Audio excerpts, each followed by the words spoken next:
राम राम भाई माने आज हूँ target Odisha police day 1।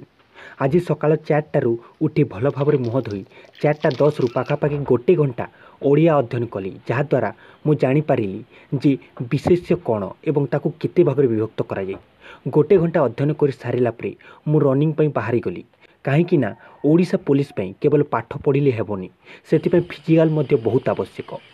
Field रे पहुँचला परे प्रथमे मु वार्म अप कली एवं जेहेतु प्रथम दिन थिला सेतिपई ग्राउंड रो केवल 4 राउंड रनिंग कली एवं पुणी किछि समय वार्म अप कर सारिला परे मु घर को फेरी आसिली।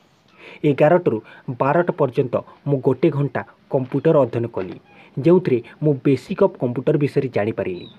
यापर गाधोईकी 3टारू 4टा पर्यंत जीके अध्ययन कली, जो मु भारतर केते गुडे महत्वपूर्ण नेशनल पार्क विषय जानीपारि।